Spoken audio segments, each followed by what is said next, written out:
All right, good evening, everyone. So I'll be answering the questions that were sent to me. So let's start from the first question. I'll read out the question and then I'll respond to it. Said, please, Ma, list the platforms of investment. You mentioned share buying, the rest were not taken and explained. All right. Because of time, I might not be very explicit with things, but like I promised, I'm going to send all of these things to us so we can have them in details. Okay. But let me just list out the platforms you can invest on. All right. We have PiggyVest. PiggyVest is a platform that allows you to save on it. So you can, these things are actually apps.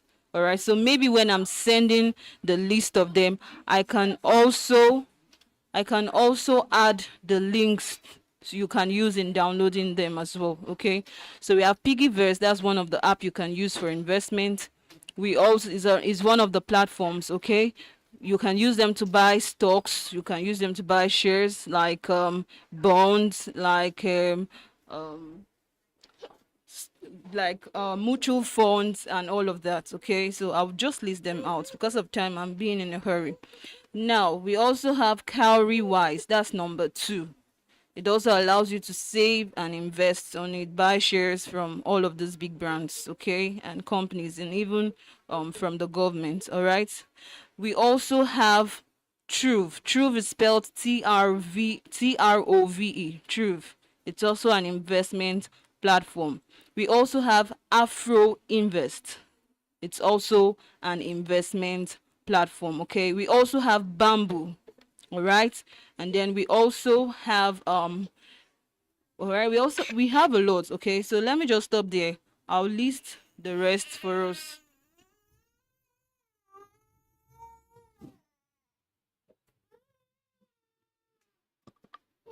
All right, so I'll give a full list. I'm just trying to manage time. Okay, now the next question says, Ma, you said we should not use our money to work for our clients. What if the clients don't have money and he or she needs our help? I think we've stressed on this yesterday.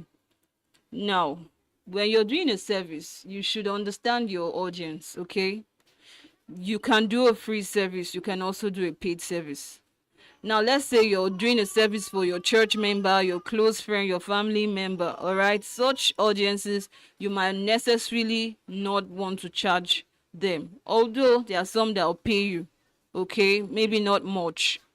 But if you're doing a service that you've put out and a client reaches out to you, what do you mean by your client does not have money and the person needs your help? Your help is different from your service, from your business, okay? You can render help to someone, but that's different from your business. Now, let's take, for example, you're selling a physical product, you're selling bags. Can someone walk up to your shop and pick some bags and tell you they don't have money? They need your help in the bag. So that's the same way you should see your service. Someone calls you all the way from Port Harcourt to Lagos to come and handle a seminar, and then you get there without the person paying you first, at least some logistics for your transportation and all of that. How is that possible when you get there and the person says they don't have money? So it means it's not business you're doing. When you have a business, you have a structure. That's what I said in my wrap up.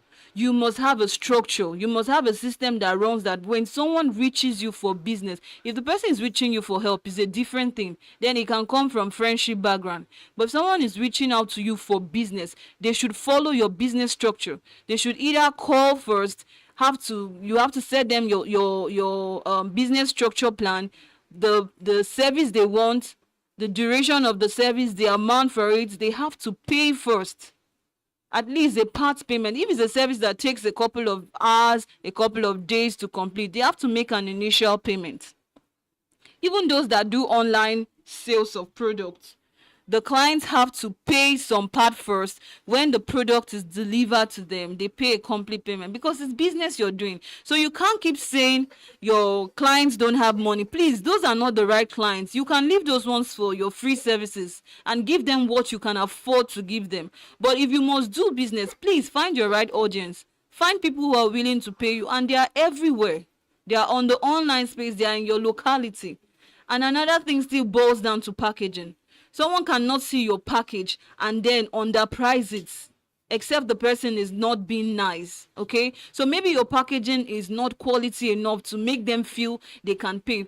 Let me tell you something surprising. That thing you're doing free for that person, that person can likely be paying elsewhere. I've seen people that will come to someone's training and say, hey, 2,000 is too much for the training. They've already weighed your value. They've perceived your value, that you're not worth 2,000 naira. You're meant to be free.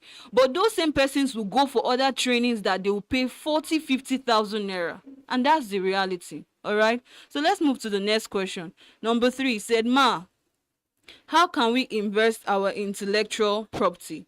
You can invest in your intellectual property by, 1, your intellectual property are the things you know, your expertise, your experience, your skill. How do you invest in them? Practically, how do you invest in them? 1, you can invest in your intellectual property by reading books, getting to train yourself, all right? Getting to expose yourself to things that builds your experience and your knowledge. We're looking at investing in those things. Now, how can you use them as a tool for investment? Because your question you're asking now is different from my explanation, but I'll answer your question first. You can invest in your intellectual property, your skill, your experience by exposing yourself to trainings, by exposing yourself to the right network, by building your skills and learning more. All right, but how can you use your intellectual property as a tool, which is what I taught? How can you use that as a tool to create wealth?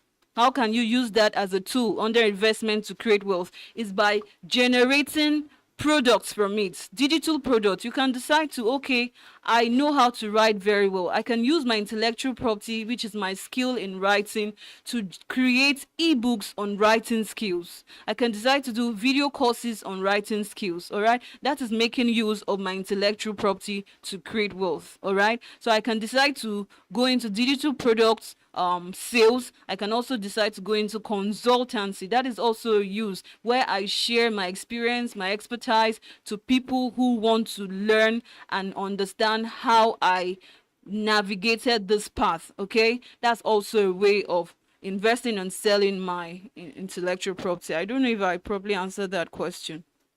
Now, question number 4.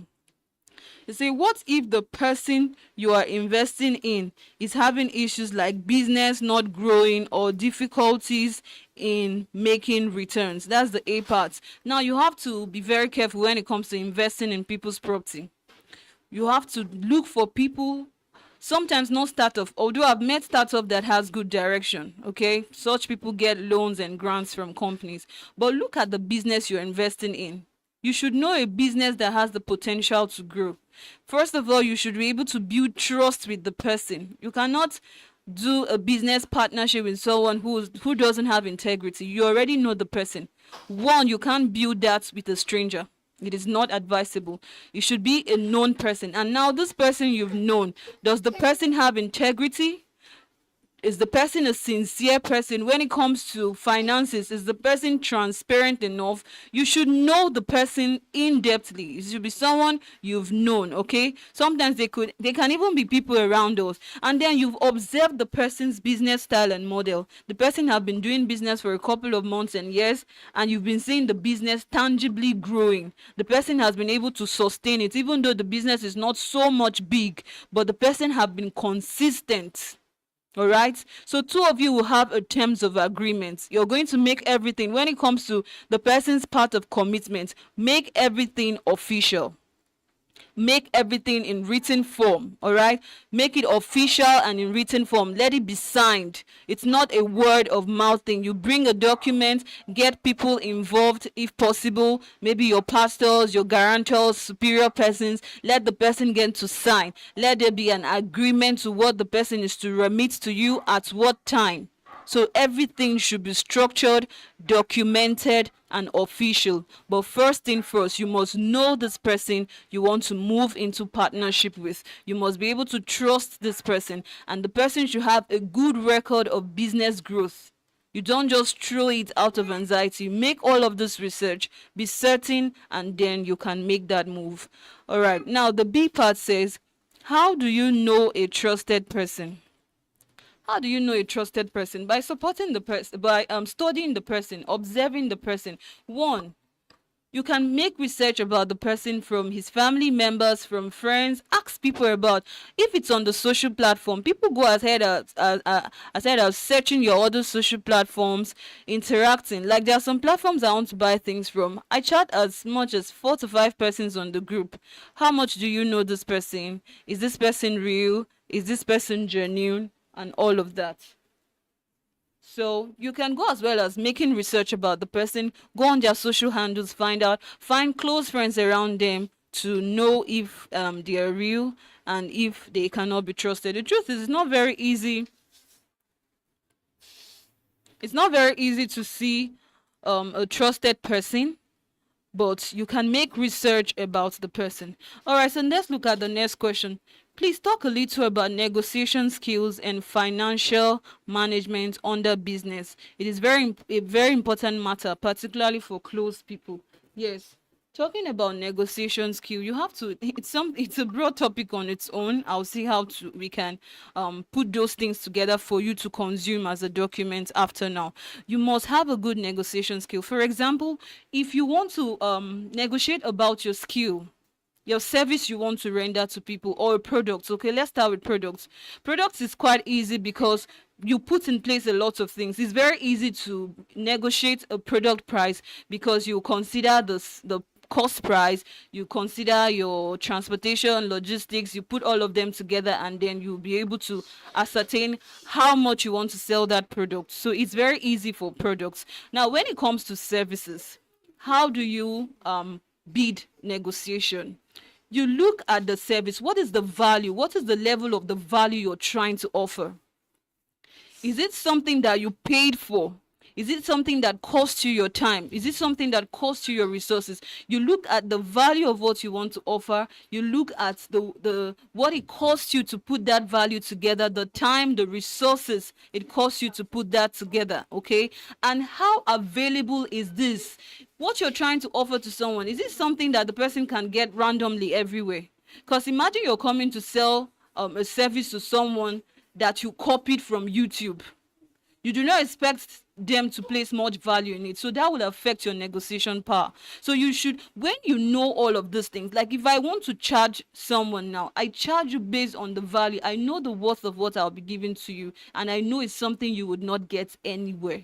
All right, so you put all of this in your mind, you sum the worth of it, and then you put your price tag.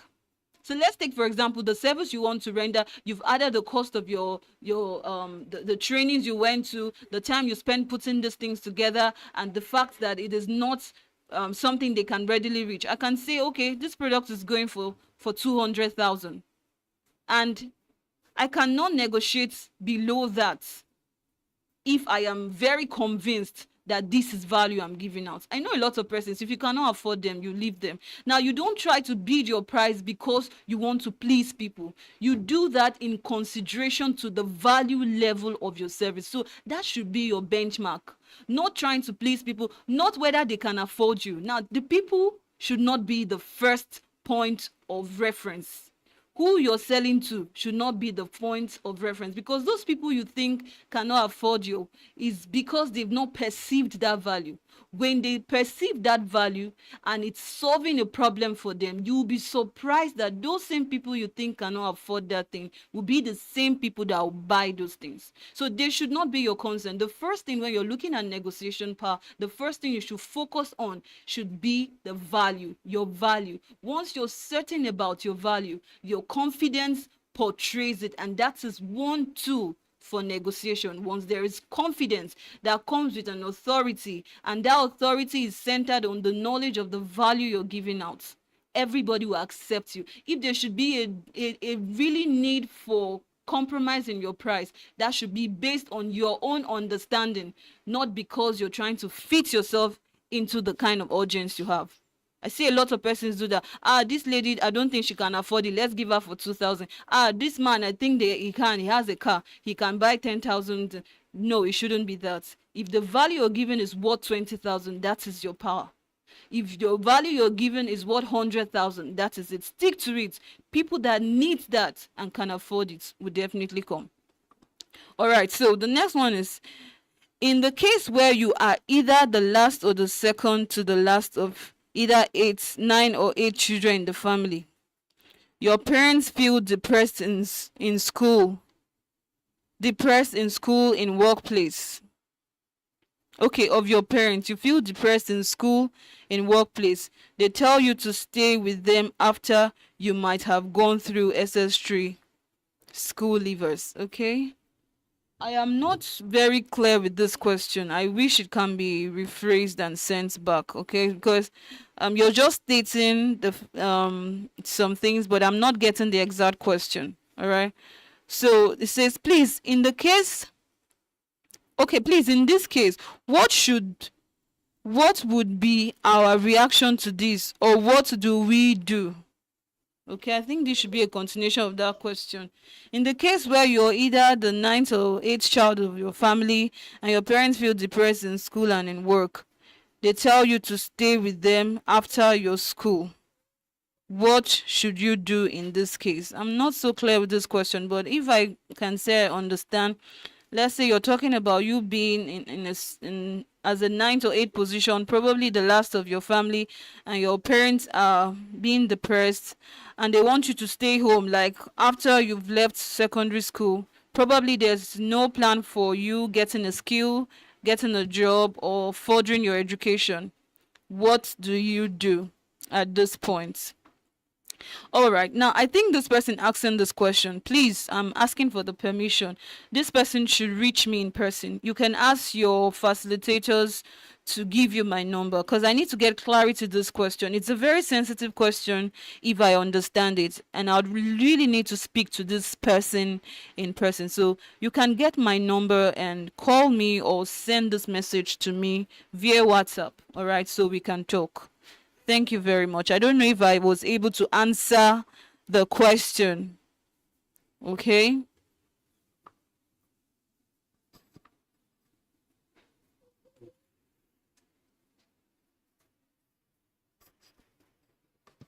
Okay, thank you so much. I really appreciate my wife for that wonderful session.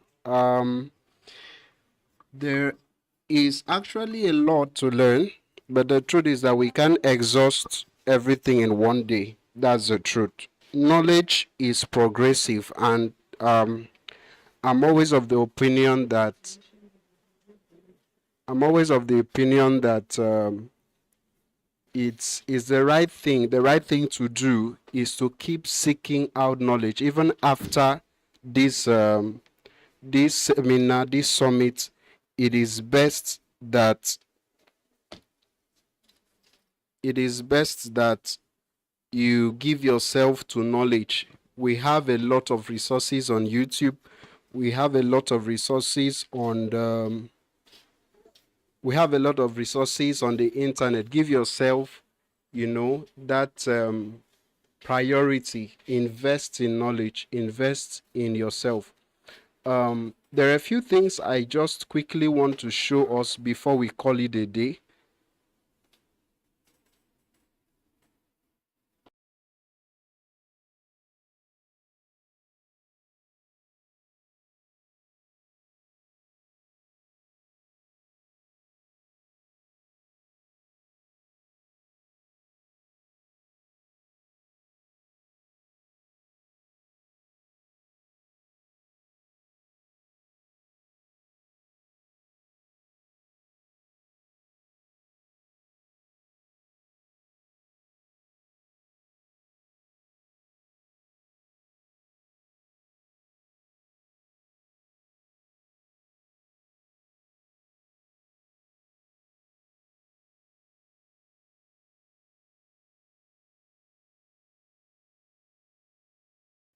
Okay, so I'll be taking on a very short and snappy session where I will just share my screen so that you can be in touch.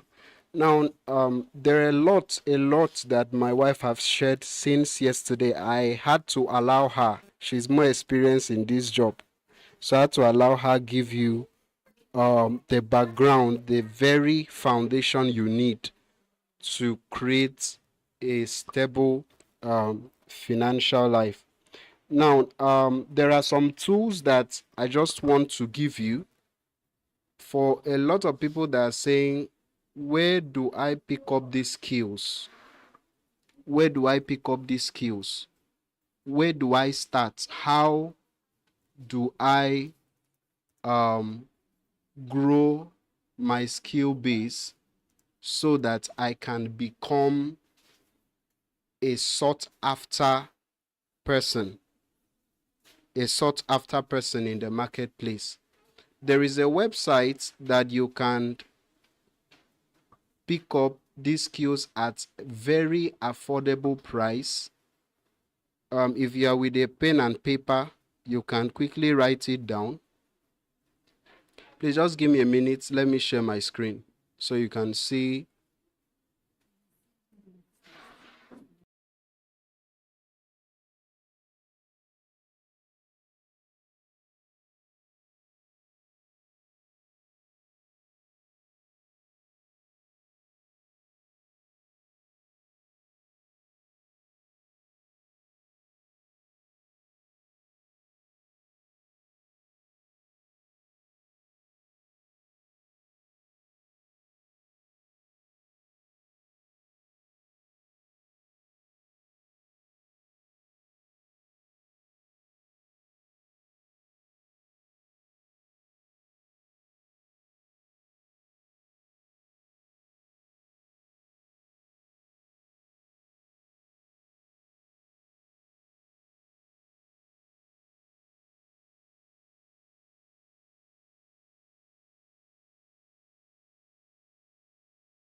Okay, so I don't know if you can still hear me. Um, this is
okay.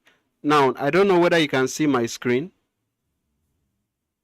Okay, so this is the website. This is the website where you can pick up these skills at very affordable price. If you go to AQ Skills, just carry your phone. You can open your phone, go to AQ Skills, aqskills.com, right? Or just Google AQ Skills, you would see the website. Now, this gives you the leverage. That gives you courses at very affordable prices. So from this very night, immediately we leave. From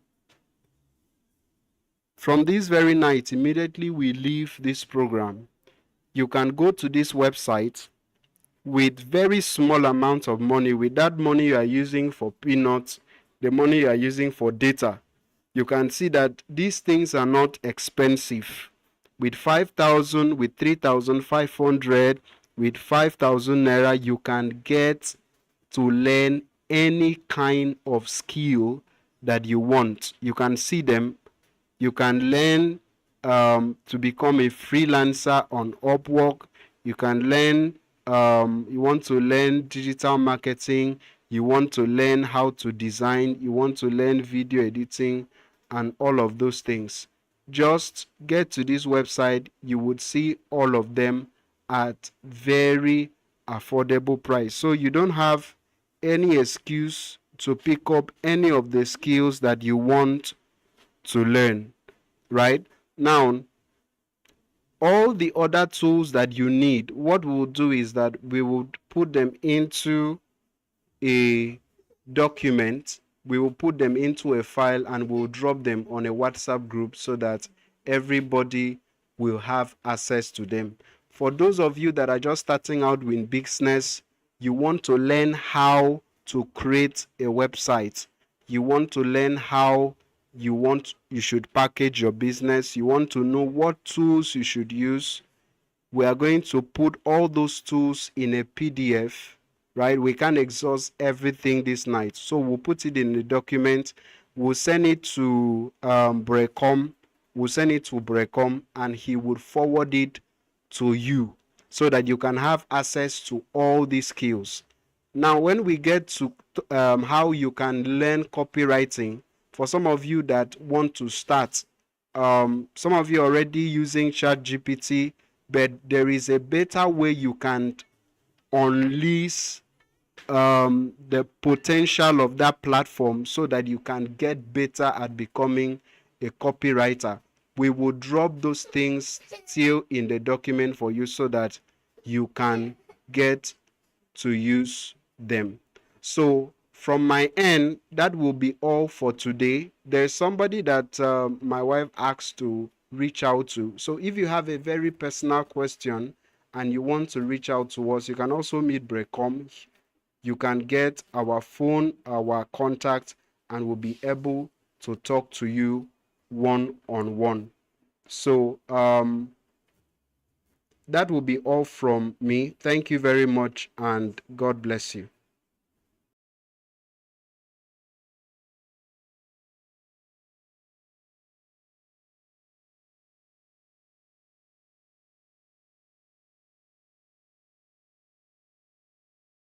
This as a wrap up. Okay, now if you are a school leaver, you just rounded up with your WAEC or your secondary school, and you're lost in this whole teaching, you're wondering how to get started, I'm going to be giving an avenue for the first 10 people who reach out to me. Send your name to your facilitators. The first 10 people to reach out to me between now and next week, I'm going to be helping you get started with the skill. You want to learn a skill, all right? And you're a school leaver here. Reach out to me and I'll help you get started. Now, you already have a skill, you have something doing, whether it's a handy skill or a soft skill, a digital skill you already have, you've learned something, but you don't know how to earn from it. You don't know how to put yourself out, how to sell, how to monetize that skill, and you want to get started with it.